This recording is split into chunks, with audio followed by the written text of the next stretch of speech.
Hello everyone, ಹೇಗಿದ್ದೀರಾ? ಎಲ್ಲರೂ ಚೆನ್ನಾಗಿದ್ದೀರಾ? ಅದೇ ರೀತಿ ನಿಮ್ಮ ಲೈಫ್ನಲ್ಲಿ ಪಾಸಿಟಿವ್ ಆಗಿ ಥಿಂಕ್ ಮಾಡ್ತಾ ಇದ್ದೀರಾ ಅಂದ್ಕೊಂಡಿದ್ದೀನಿ. ಈ ರೀಡಿಂಗ್ ಅನ್ನೋದು 100% ಆಗಿ ಎಲ್ರಿಗೂ ಅಪ್ಲೈ ಆಗಲೇಬೇಕು ಅಂತಿಲ್ಲ.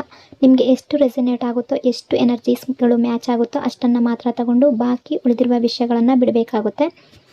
ಈಗ ನಿಮ್ಮ ಕರೆಂಟ್ ಎನರ್ಜಿ ಯಾವ ರೀತಿ ಇದೆ, ನಿಮ್ಮ ಕ್ಲಾರಿಟಿ, ಟ್ರಾನ್ಸ್ಫರ್ಮೇಷನ್, ಆ ವ್ಯಕ್ತಿ ನಿಮ್ಮ ಬಗ್ಗೆ ಏನು ಥಿಂಕ್ ಮಾಡ್ತಾ ಇದ್ದಾರೆ, ಈ ಕನೆಕ್ಷನ್ ಫ್ಯೂಚರ್ ಎಲ್ಲಿ ಹೋಗ್ತಾ ಇದೆ ಅನ್ನೋದನ್ನು ಈ ರೀಡಿಂಗ್ ಮೂಲಕ ನೋಡೋದಕ್ಕೆ ಪ್ರಯತ್ನ ಪಡೋಣ. ಯಾವ ವ್ಯಕ್ತಿಗೋಸ್ಕರ ಈ ರೀಡಿಂಗನ್ನು ನೋಡ್ತಾ ಇದ್ದೀರೋ ಅವರ ಹೆಸರನ್ನು 3 ಬಾರಿ ನೆನೆಸ್ಕೊಂಡು ಅವರನ್ನು ಇಮ್ಯಾಜಿನ್ ಮಾಡಿಕೊಂಡು ಈ ರೀಡಿಂಗನ್ನು ನೋಡೋದಕ್ಕೆ ಶುರು ಮಾಡಿ. ರೀಡಿಂಗನ್ನು ನೋಡಬೇಕಾದ್ರೆ ವಿಡಿಯೋನ ಲೈಕ್ ಮಾಡ್ಕೊಳ್ಳಿ. ಆಗ ನಿಮ್ಮ ಎನರ್ಜಿ ಅನ್ನೋದು ಇಲ್ಲಿ ಸರಿಯಾಗಿ ಕನೆಕ್ಟ್ ಆಗುತ್ತೆ. ಅದೇ ರೀತಿ ಈ ರೀಡಿಂಗ್ ಅನ್ನೋದು ನಿಮಗೆ ಸರಿಯಾಗಿ ರೆಸೊನೇಟ್ ಆಗುತ್ತೆ. ಪ್ರೆಸೆಂಟಲ್ಲಿ ನಿಮ್ಮ ಎನರ್ಜಿಯ ಪ್ರಕಾರ ನೋಡೋದಾದರೆ ನಿಮ್ಮ ಲೈಫ್ನಲ್ಲಿ ತುಂಬ ಕ್ಲಾರಿಟಿ ತುಂಬ ಜಾಸ್ತಿ ಬಂದಿದೆ. ಮೊದಲು ನಿಮ್ಮ ಲೈಫ್ನಲ್ಲಿ ತುಂಬ ಕನ್ಫ್ಯೂಷನ್ ಅನ್ನೋದು ಇತ್ತು. ಏನು ಬೇಕು ಏನು ಬೇಡ ಅನ್ನೋ ಸ್ಟ್ರಗಲ್ ಇತ್ತು. ರಿಲೇಷನ್ಶಿಪ್ಪಲ್ಲಿ ಅಡ್ಜಸ್ಟ್ ಆಗ್ತಾ ಇದ್ರಿ, ಕಾಂಪ್ರಮೈಸ್ ಮಾಡ್ಕೊಳ್ತಾ ಇದ್ರಿ ನೀವು. ಬಟ್ ಈಗ ನೀವು ಆ ಫೇಸಿಂದ ಹೊರಗಡೆ ಬಂದಿದ್ದೀರಾ ಅಂತ ಅನ್ನಿಸ್ತಾ ಇದೆ. ಈಗ ನಿಮಗೆ ಚೆನ್ನಾಗಿ ಗೊತ್ತಾಗಿದೆ, ನನ್ನ ಲೈಫ್ನಲ್ಲಿ ಏನು ಬೇಕು, ನನಗೆ ಲಾಂಗ್ ಟರ್ಮಲ್ಲಿ ಏನು ಬೇಕು ಅನ್ನೋದು ಕೂಡ ನಿಮ್ಮ ಮನಸ್ಸಿಗೆ ಬಂದಿದೆ ಅನ್ನೋ ರೀತಿ ಕೂಡ ಎನರ್ಜಿ ಶೋ ಆಗ್ತಾ ಇದೆ. ನಿಮ್ಮ ಲೈಫ್ ಬಗ್ಗೆ ನೀವು ತುಂಬ ಸೀರಿಯಸ್ ಆಗಿ ಥಿಂಕ್ ಮಾಡ್ತಾ ಇದ್ದೀರಾ. ಇನ್ನು ಎಂಜಾಯ್ಮೆಂಟ್ ಅಥವಾ ಟೈಮ್ ಪಾಸ್ ರಿಲೇಷನ್ಶಿಪ್ ಆಗಲಿ, ಕನ್ವೀನಿಯನ್ಸ್ ಬೇಸ್ ಕನೆಕ್ಷನ್ ಆಗಲಿ ಬೇಕಾಗಿಲ್ಲ ಅನ್ನೋ ರೀತಿ ಥಿಂಕ್ ಮಾಡ್ತಾ ಇದ್ದೀರಾ. ನೀವೀಗ ನಿಮ್ಮ ಲೈಫ್ ಬಗ್ಗೆ ತುಂಬ ಯೋಚನೆ ಮಾಡ್ತಾ ಇದ್ದೀರಾ. ನನ್ನ ಫ್ಯೂಚರ್ ಸೆಕ್ಯೂರ್ ಆಗಿರಬೇಕು, ನನ್ನ ಎನರ್ಜಿಗೆ ಮ್ಯಾಚ್ ಆಗುವ ಪಾರ್ಟ್ನರ್ ಬೇಕು, ನನ್ನ ಜೊತೆ ಗ್ರೋ ಆಗುವಂತಹ ವ್ಯಕ್ತಿ ಬೇಕು ಅನ್ನೋ ರೀತಿ ನೀವು ಥಿಂಕ್ ಮಾಡ್ತಾ ಇದ್ದೀರಾ ಅನ್ನೋ ರೀತಿ ಎನರ್ಜಿ ಶೋ ಆಗ್ತಾ ಇದೆ. ಅಂದರೆ ನಿಮ್ಮ ರಿಲೇಷನ್ಶಿಪ್ಪಲ್ಲಿ ಯಾವುದೇ ರೀತಿಯ ಮಿಸ್ಅಂಡರ್ಸ್ಟ್ಯಾಂಡಿಂಗ್ ಬಂದರೂ ಏನೇ ಆದರೂ ಕೂಡ ನೀವು ಅಡ್ಜಸ್ಟ್ ಮಾಡ್ಕೊಂಡು ಹೋಗ್ತಾ ಇದ್ರಿ. ಬಟ್ ಈಗ ನೀವು ಅಡ್ಜಸ್ಟ್ ಮಾಡ್ಕೊಂಡು ಹೋಗೋದಕ್ಕೆ ರೆಡಿ ಇಲ್ಲ. ಇದು ನಿಮ್ಮ ಈಗೋ ಅಲ್ಲ, ಸೆಲ್ಫ್ ರೆಸ್ಪೆಕ್ಟ್, ಸೆಲ್ಫ್ ಕ್ಲಾರಿಟಿ ಅನ್ನೋ ರೀತಿ ಎನರ್ಜಿ ಶೋ ಆಗ್ತಾ ಇದೆ. ಇಲ್ಲಿ ಕೆಲವು ನಂಬರ್ಸ್ಗಳು ಕಾಣಿಸ್ತಾ ಇದೆ. Number 18, number 2, number 26, number 24, 14, 12. ಇದು ನಿಮ್ಮ ಡೇಟ್ ಆಫ್ ಬರ್ತ್ ಆಗಿರಬಹುದು, ಅಥವಾ ನಿಮ್ಮ ಪರ್ಸನ್ನ ಡೇಟ್ ಆಫ್ ಬರ್ತ್ ಆಗಿರಬಹುದು, ಅಥವಾ ಮೊಬೈಲ್ ನಂಬರ್ ಆಗಿರಬಹುದು, ಆ್ಯನಿವರ್ಸರಿ ಡೇಟ್ ಆಗಿರ್ಬೋದು, ಲಕ್ಕಿ ನಂಬರ್ ಕೂಡ ಆಗಿರಬಹುದು. ಅದೇ ರೀತಿ ಕೆಲವು ಆಲ್ಫಾಬೆಟ್ಸ್ಗಳು ಕೂಡ ಕಾಣಿಸ್ತಾ ಇದೆ. ಅಂದರೆ LVMNF XY ಈ ರೀತಿಯ ಆಲ್ಫಾಬೆಟ್ಗಳು ಕೂಡ ಇಲ್ಲಿ ಕಾಣಿಸ್ತಾ ಇದೆ. ಇದು ನಿಮ್ಮ ಫಸ್ಟ್ ಲೆಟರ್ ಆಗಿರಬಹುದು, ಅಥವಾ ಅವರ ನೇಮ್ನ ಫಸ್ಟ್ ಇನಿಷಿಯಲ್ ಆಗಿರಬಹುದು, ಫಸ್ಟ್ ಲೆಟರ್ ಕೂಡ ಆಗಿರಬಹುದು. ಬಟ್ ಇದು ಜನರಲ್ ರೀಡಿಂಗ್ ಆಗಿರೋದ್ರಿಂದ ಎಲ್ರಿಗೂ ಕೂಡ ಮ್ಯಾಚ್ ಆಗುವ ಸಾಧ್ಯತೆ ಇದೆ. ಈಗ ಈ ಪರ್ಸನ್ ಎನರ್ಜಿ ಅಕಾರ್ಡಿಂಗ್ ನೋಡೋದಾದರೆ ಈ ವ್ಯಕ್ತಿ ನಿಮ್ಮ ಬಗ್ಗೆ ಏನು ಥಿಂಕ್ ಮಾಡ್ತಾ ಇದ್ದಾರೆ ಅನ್ನೋದನ್ನು ಎನರ್ಜಿಯ ಅಕಾರ್ಡಿಂಗ್ ನೋಡೋದಾದರೆ ಈ ಪರ್ಸನ್ ನಿಮ್ಮನ್ನು ತುಂಬ ಲವ್ ಮಾಡ್ತಾ ಇದ್ದಾರೆ ಅನ್ನೋ ರೀತಿ ಎನರ್ಜಿ ಶೋ ಆಗ್ತಾ ಇದೆ. ಈ ಪರ್ಸನ್ಗೆ ನಿಮ್ಮ ಬಗ್ಗೆ ತುಂಬ ಡೀಪ್ ಫೀಲಿಂಗ್ಸ್ ಇದೆ. ಸೋಲ್ ಲೆವೆಲ್ ಕನೆಕ್ಷನ್ ಫೀಲ್ ಮಾಡ್ತಾ ಇದ್ದಾರೆ. ನಿಮ್ಮ ಬಗ್ಗೆ ದಿನ ರಾತ್ರಿ ಥಿಂಕ್ ಮಾಡ್ತಾ ಇದ್ದಾರೆ. ನಿಮ್ಮನ್ನು ನೋಡಿದ್ರೆ ಆಟೋಮೆಟಿಕಲಿ ಈ ಪರ್ಸನ್ನ ಮುಖದಲ್ಲಿ ಬ್ಯೂಟಿಫುಲ್ ಆಗಿರುವಂಥ ಸ್ಮೈಲ್ ಬರ್ತಾ ಇದೆ. ಅಂದರೆ ನನ್ನ ಲೈಫ್ಗೆ ಲೈಟ್ ಬಂದ ಹಾಗೆ ನೀವು ಅಂತ ಇವರು ಫೀಲ್ ಮಾಡ್ಕೊಳ್ತಾರೆ. ಅವರ ಮೈಂಡ್ನಲ್ಲಿ ನೀವು ಹ್ಯಾಪಿನೆಸ್ಸನ್ನು ತುಂಬ್ತೀರಾ, ಅವರ ಲೈಫ್ನಲ್ಲಿ ನೀವು ಕಂಫರ್ಟನ್ನು ತುಂಬ್ತೀರಾ. ಅವ್ರಿಗೆ ನೀವಿದ್ರೆ, ಇವರ ಲೈಫ್ನಲ್ಲಿ ನೀವಿದ್ರೆ ಸ್ಯಾಟಿಸ್ಫ್ಯಾಕ್ಷನ್ ಅನ್ನೋದು ಸಿಗುತ್ತೆ. ನೀವು ಒಂದು ರೀತಿಯ ಬ್ಲೆಸ್ಸಿಂಗ್ ಅನ್ನೋ ರೀತಿ ಇವರು ಥಿಂಕ್ ಮಾಡ್ತಾ ಇದ್ದಾರೆ.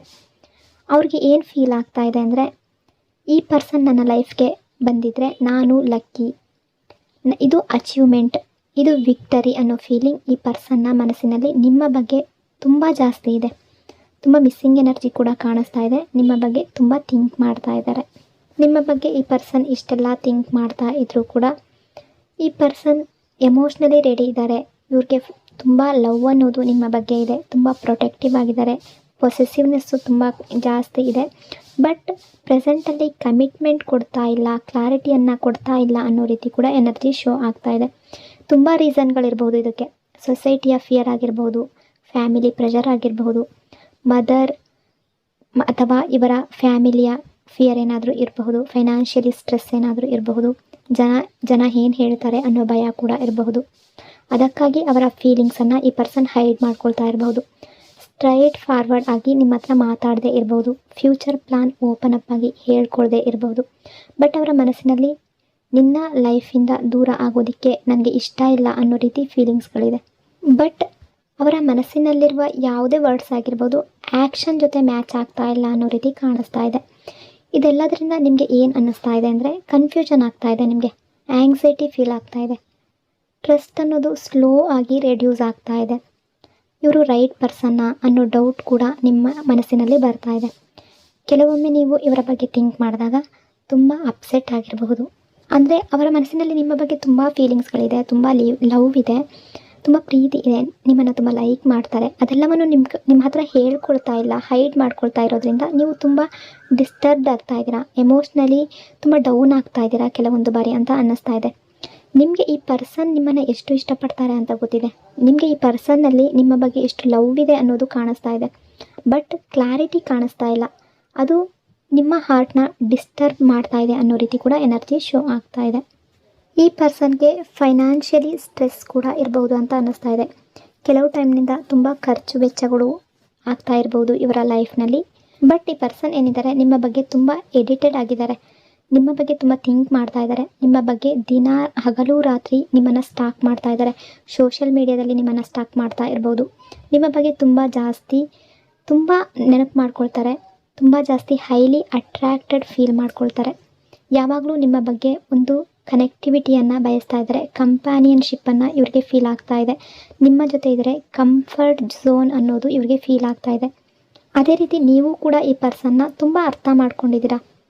ಅಂದರೆ ಕೆಲವೊಬ್ಬರ ಲೈಫ್ನಲ್ಲಿ ಈ ಪರ್ಸನ್ ನ್ಯೂ ವ್ಯಕ್ತಿ ಕೂಡ ಆಗಿರ್ಬೋದು ಅನ್ನೋ ರೀತಿ ಅನ್ನಿಸ್ತಾ ಇದೆ. ಅಂದರೆ ನ್ಯೂ ರಿಲೇಷನ್ಶಿಪ್ ಕೂಡ ಆಗಿರಬಹುದು. ಅಂದರೆ ಇವರ ಮನಸ್ಸಿನ ಭಾವನೆಗಳನ್ನು ಇವರು ನಿಮ್ಮ ಹತ್ರ ಹೇಳ್ಕೊಳ್ದೇ ಇರೋದ್ರಿಂದ ನಿಮಗೆ ಕೆಲವೊಂದು ಸಲ ಡೌಟ್ ಬರ್ತಾ ಇದೆ. ನೀವು ನೆಗೆಟಿವ್ ಆಗಿಲ್ಲ, ಬಟ್ ಕನ್ಫ್ಯೂಸ್ಡ್ ಆಗಿದ್ದೀರಾ. ನಿಮ್ಮ ಮನಸ್ಸಿನಲ್ಲಿ ಕೆಲವೊಂದು ಸಲ ನಿಮಗೆ ಈ ಪರ್ಸನ್ ಮೇಲೆ ತುಂಬ ಜಾಸ್ತಿ ಡೌಟ್ ಬರ್ತಾ ಇರ್ಬೋದು, ಸವಾಲುಗಳು ಬರ್ತಾ ಇರ್ಬೋದು. ನಿಮ್ಮ ಮನಸ್ಸಲ್ಲಿ ನೀವೇ ಉತ್ತರವನ್ನು ಕಂಡುಕೊಳ್ಳೋದಕ್ಕೆ ಪ್ರಯತ್ನ ಪಡ್ತಾ ಇರ್ಬೋದು.